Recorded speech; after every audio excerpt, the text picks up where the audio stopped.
Hi, welcome sa Tinagalog Movie Recap. Simula pagkabata, siya ay sinanay na maging isang mahusay na kung fu warrior. Ngayon, kailangan niyang gamitin ang kanyang mga kasanayan upang protektahan ang bayan ng kanyang ina at pigilan ang pagkawasak ng sangkatauhan mula sa isang kaluluwang sumisipsip na nilalang. Ngayon, ere-recap natin ang kwento ng 2021 na pelikula Shang-Chi and the Legend of the Ten Rings. Ang alamat ng Ten Rings ay ikinwento na ng libu-libong taon, at sa bawat henerasyon, patuloy na lumalago ang kwento. Sa gitna nito ay isang lalaki, sabi ng iba, nahanap niya ang mga singsing sa isang bunganga, ang iba naman ay sinabing ito'y nasa isang libingan. Ngunit ang alam ng lahat ay ang mga singsing ay nagbigay sa kanya ng kapangyarihan ng isang Diyos at ng buhay na walang hanggan. Maari sanang gamitin ng lalaki ang mga biyayang ito para sa kabutihan. Sa halip, ginamit niya ang mga ito para makuha ang nais niyang pinakahigit, kapangyarihan. Nakipaglaban siya sa daan-daang mga tao at ginamit ang kapangyarihan ng kanyang mga singsing para manalo sa laban mag-isa. Habang lumilipas ang mga taon, lumago ang kanyang kasikatan at nakapagtatag siya ng sariling hukbo na sa loob ng mga siglo ay kumalat sa bawat sulok ng mundo. Sila'y kumilos sa anino, binuwag ang mga pamahalaan at binago ang takbo ng kasaysayan. Noong 1996, pagkatapos ng 1,000 taon ng paghahabol sa pera at kapangyarihan, nadiskubre ni Wenwu ang isang bagong ambisyon. Ngayon ay nais niyang matagpuan ang talo, isang nakatagong nayo na puno ng mga nilalang na malaalamat at sinaunang mahika kung saan ang mga tao ay nagsasanay ng martial arts ng mga Diyos. Sa kanyang paghahanap, sa gitna ng kagubatan, may kakaibang nangyari, ang mga puno ay nagsimulang gumalaw. Habang iniiwasan ito, nawalan ng kontrol ang driver at nahulog sila sa bangin, maliban kay Wenwu na nakaligtas sa oras. Ilang oras ang lumipas, habang naglalakad mag-isa sa kagubatan, natagpuan niya ang pasukan sa talo. Ngunit binabantayan ito ng isang babae, si Ying Li, na nag-utos sa kanya na umalis. Ngunit pinili ni Wenwu na labanan siya. Sa sandaling iyon, iniiwasan ng mandirigma ang mga atake ng kalaban at ginamit ang kanyang kaalaman sa martial arts upang talunin ito. Sa unang pagkakataon simula nang makuha ang mga singsing, natalo si Wenwu sa laban. Si Ying Li ay nagawang kontrolin ang mga singsing at ginamit ang mahika nito upang itapon ang kanyang kalaban. Sa kabalintunaan ng tadhana, ang dalawang mandirigma ay nagkaibigan at nagkaroon ng dalawang anak. Sinabi ni Ying Li kay Shang-Chi, ang kanyang panganay, na kung saan siya nanggaling, ang mga tao ay pinapalakas ng mahika ng dakilang tagapagtanggol na nagpapakita bilang isang dragon. Nang umalis siya sa talo, nawala ang kanyang mga kapangyarihan ngunit isa pa rin siyang mahusay na mandirigma. Ibinigay niya kay Shang-Chi ang isang kwintas at sinabing kung sakaling maliga siya, ang bato na iyon ay makakatulong sa kanya na mahanap ang kanyang daan pauwi. Halos 20 taon na ang lumipas at nagising si Shang-Chi para sa isang araw ng trabaho. Sa tabi ng kanyang kama ay isang postcard na may nakadrawing na dragon sa likod. Ang address ng nagpadala ay mula sa Macau, China, at kasalukuyang nakatira ang binata sa San Francisco. Si Shang-Chi ay nagtatrabaho bilang isang valet sa isang hotel kasama ang kanyang matalik na kaibigang si Katie, na mahilig magmaneho ng mga kotse. Bagamat sa tingin niya hindi ito magandang ideya, sinamahan pa rin siya ni Shang-Chi sa kanyang pakikipagsapalaran.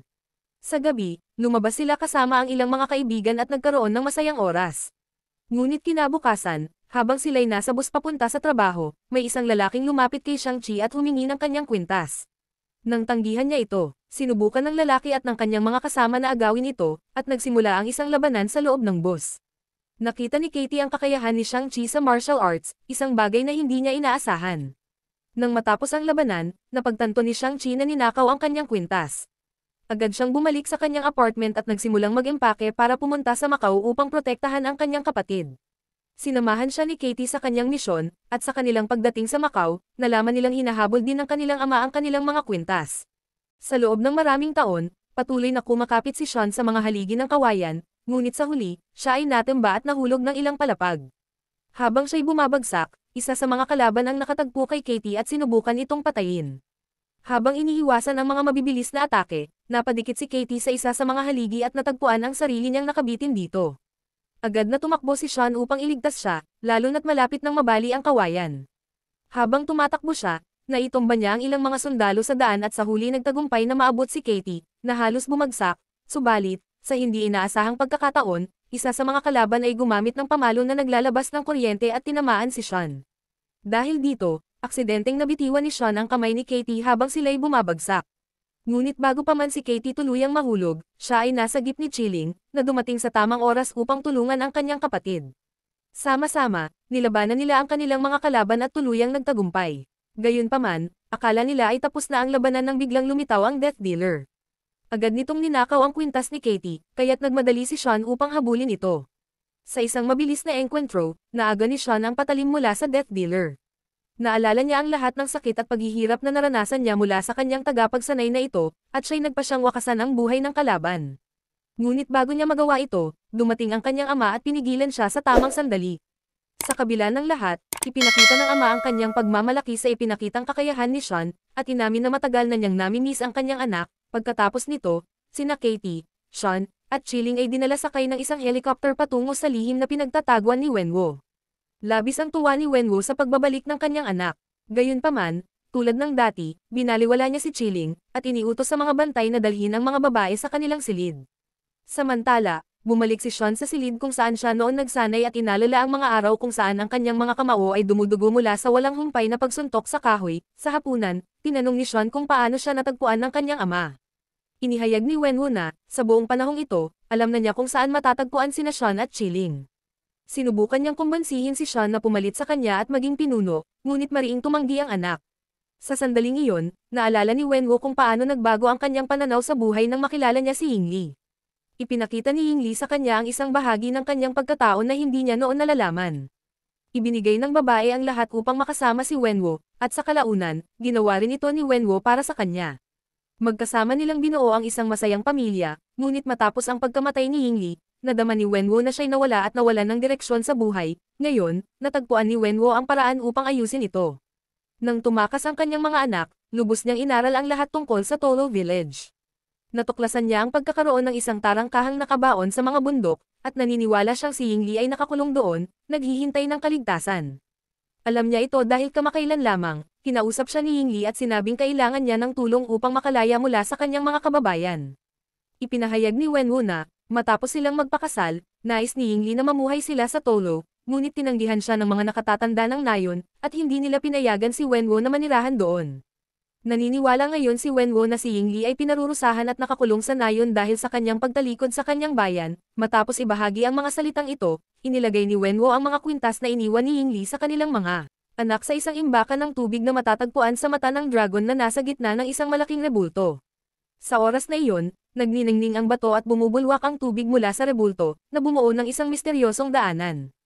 Ipinahayag ni Wenwu na ang daan patungo sa Tolo ay protektado ng isang buhay na laberinto, ngunit may direktang daanan sa gubat na nagbubukas lamang isang beses kada taon. Alam na ngayon ni Wenwu ang lahat ng kailangan upang mahanap ang daanan. Sa loob ng 3 araw, plano niyang sakupin ang Tolo at iligtas si Yingli.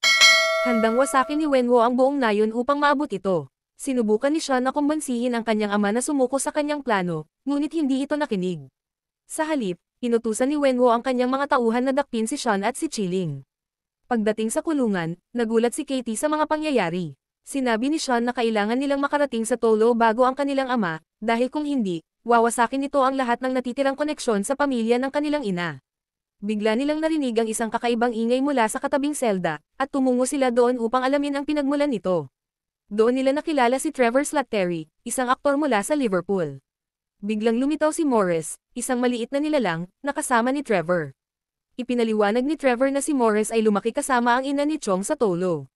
Sinabi ni Chong na kailangan nilang makarating sa nayon, at ipinahayag ng maliit na nilalang na kaya nitong gabayan sila patungo roon sa pamamagitan ng pagdaan sa laberinto ng gubat. Nang marinig ito, sinira ni Chilling ang pader at ipinaalam sa kanila na may sistema ng mga lagusan sa buong kompyuto ng kanilang ama, na siyang ginamit niya upang makatakas noon. Pagdating nila sa garahe, si Katie ang nagmaneho ng sasakyan habang ang mga bantay ay mabilis na sumunod. Habang ang mga magkapatid ay nakabitin sa bintana upang labanan ang mga kalaban, nagtagumpay si Sean na mahuli ang isa sa mga tauhan ng kanilang ama. Ginamit nila ang fingerprint ng bantay upang buksan ang gate at makalabas. Pagkatapos, sinara nila ang daanan upang hindi na sila masundan. Nang makarating sila sa kagubatan, si Morris ang nagbigay ng direksyon habang binibilasan ni Katie ang sasakyan, dahil nagsara ang mga puno sa kanilang likuran. Sa kabutihang palad, mahusay si Katie bilang driver at matagumpay na nakalusot bago pa man sila maagawan ng daan ng mga naglalakihang puno. Pagkaraan ng ilang minuto, narating nila ang lugar na tila parang isang makulay na alamat na nabubuhay. Nakita nila ang mga nilalang tulad ng mga apoy na ibon at mga sorrow na may siyam na buntot. Mula sa bintana ng sasakyan, nakita ni Morris ang ilan sa kanyang mga kaibigan, at napilitang biglang magpreno si Katie dahil sa kanyang pagkahanga. Halos mabangga niya ang isang kilin, isang nilalang na may katawan ng kabayo at ulo ng isang dragon. Pagkaraan ng ilang minuto pa ng paglalakbay, nakarating sila sa nayon at sinalubong sila ng mga tagapagtanggol na mga higanteng leon. Lumabas mula sa sasakyan sina Sean at Chilling at ipinakilala ang kanilang mga sarili bilang mga anak ni Yingli. Gayunpaman, iniutos ni Guanggo, isa sa mga lider ng nayon, na umalis sila. Ngunit bago pa man magtagumpay ang kanyang mga utos, dumating si Yingnan, kapatid ni Yingli. Ipinakilala ni Yingnan ang kanyang sarili bilang tiyahin ni Chong at Chilling, at ipinaliwanag na ang kanilang bayan ay nagtatanggol laban sa isang madilim na puwersa na nakakulong sa likod ng tinatawag na Dark Gate. Naalala niya ang mga itinuro ng kanyang ina habang napagtanto niyang kailangan niyang gamitin ang teknik na natutunan niya mula sa kanyang ina kung gusto niyang magkaroon ng pagkakataong mailigtas ang nayon. Naalala ng binata na isang gabi, habang sila'y nagsasanay, may mga lalaking dumating upang maghiganti kay Wenwo. Sinubukan ni Yingli na kumbansihin silang umalis at sinabi na ang kanyang asawa ay nagbago na, ngunit matindi ang pagnanais ng mga kalaban na maghiganti. Hiniling ng babae sa kanyang mga anak na magtago sa loob ng bahay at naghanda siya para sa laban. Si Yingli ay isang mahusay na mandirigma at tiwala siyang matatalo niya ang mga kalaban, ngunit dumating ang iba pang mga tauhan at nakita ni Sean ang kanyang ina na pinatay. Nang dumating si Wenwu sa bahay, natagpuan niyang nakahandusay ang katawan ng kanyang asawa sa sahig, kaya't nagdesisyon siyang isuot muli ang mga singsing upang maghiganti. Dinala ng mga tauhan ang kanyang anak sa isang bar kung saan nagtipon ang mga kalalakihan na pumatay sa kanyang ina. Ipinakita ng batang Sean kung sino sa mga naroon ang mga taong responsable, at ginampanan ni Wenwu ang natitirang gawain. Natigilan si Sean sa takot habang pinapanood ang kabagsikan ng kanyang ama, ngunit natutunan din niyang gawin ang pareho sa mga sumunod na taon. Nang matagpuan ni Wenwo ang taong responsable sa pagkamatay ng kanyang asawa, ipinadala niya si Sean upang patayin ito.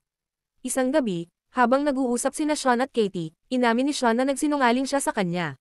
Sinabi niyang hindi niya natapos ang misyon na iniutos ng kanyang ama, kaya't tumakas siya.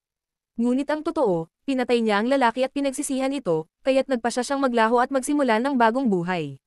Sinubukan ni Katie na patahanin si Sean, ngunit iginiit ng binata na ngayon, ang balak niyang gawin ay tapusin ang kanyang ama. Ayon sa kanya, si Wenwu ang may kasalanan sa pagkamatay ng kanyang ina, at hindi niya hahayaan na sirain nito ang tahanan ng kanyang ina. Sa araw ng pagbubukas ng daanan, naghanda ang mga mandirigma ng talo para sa labanan, ngunit hindi pinayagan ni Guanbo si Katie na gumamit ng busog at palaso, sapagkat sinabi niyang hindi pa siya handa. Makalipas ang ilang minuto, dumating na si Wenwu kasama ang kanyang mga tauhan. Sinubukan ni Yingnan na kumbansihin si Wenwu na ang kanyang asawa ay hindi nakakulong sa nayon, ngunit hindi nagtagumpay ang kanilang usapan at nagsimula ang isang matinding labanan. Habang naglalaban, nakita ni Sean ang kanyang amang papunta sa libingan ng kanyang ina kaya't sinundan niya ito. Ginamit niya ang kanyang tungkod na gawa sa mga kaliskis ng dragon upang atakihin ang kanyang ama, ngunit natumba siya. Sinisi siya ng kanyang ama dahil wala siyang ginawa noong inatake ang kanyang ina, ngunit bata pa si Sean noon at walang magagawa. Patuloy ang kanilang laban, at kailangan niyang gamitin ang tungkod upang ipagtanggol ang sarili laban sa mga singsing. Galit na galit si Sean at buong puwersang inatake ang kanyang ama, na nagtagumpay siyang mapabagsak. Hinarap ni Sean ang kanyang ama at sinabi na siya ang may kasalanan sa pagkamatay ng kanyang ina. Puno ng galit si Wenwu at ginamit ang mga singsing upang bigwasan ang kanyang anak, na nagtapon sa kanya sa ilog. Habang nakatingin sa tarangkahan, narinig niya ang boses ng kanyang asawa, kaya't lumipad siya papunta upang iligtas ito. Ginamit ng lalaki ang lahat ng kanyang lakas upang hampasin ang tarangkahan ng mga kaliskis sa pag-asang mapalaya ang kanyang minamahal. Sa mga lamat ng tarangkahan, lumabas ang mga madilim na nilalang na nagsimulang sumalakay at nakawin ang mga kaluluwa ng mga mandirigma. Nang makita ang mga kasama nilang nawawala dahil sa mga nilalang, nagdesisyon ng mga tauhan ni Wenwu na magkaisa kasama ng mga tao ng talo upang talunin ang mga halimaw.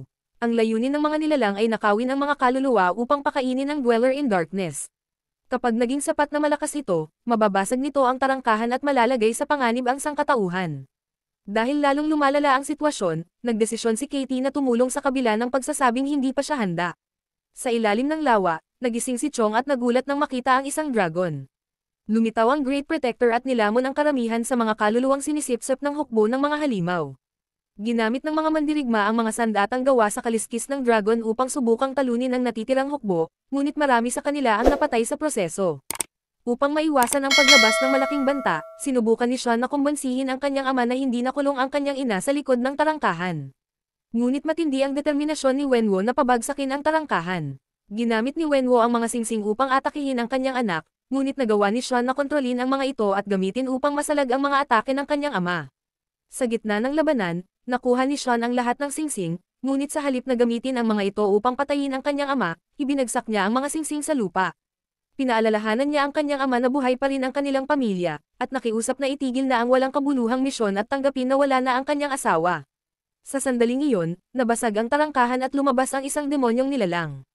Inatake nito si Sean, ngunit ginamit ni Wenwo ang kanyang mga singsing upang iligtas ang kanyang anak. Bago siya tuluyang mahuli ng nilalang, ibinigay ni Wenwo ang mga singsing sa kanyang anak at nakuha ang kanyang kaluluwa ng demonyo. Bago tuluyang atakihin si Sean, lumitaw ang Great Protector at itinulak ang masamang nilalang palayo. Tumakas ang nilalang at lumipad papunta sa nayon. Sumama si Sean sa kanyang kapatid at sumakay sila sa dragon, na ginamit ang mga agos ng tubig upang i-trap muli ang nilalang. Gayunpaman, dahil patuloy na sumisipsip ng mga kaluluwa, naging mas malakas pa ang nilalang at nakawala muli. Hinawakan nito ang dragon at sinimulang sipsipin ang kaluluwa nito. Nagplano si Guanbo na panain ang nilalang sa lalamunan, ngunit siya inatake at nakuha ang kanyang kaluluwa. Habang sinisipsip ng nilalang ang kaluluwa ng Great Protector, hinawakan nito si Chilling, kaya't ginamit ni Sean ang mga singsing upang iligtas siya.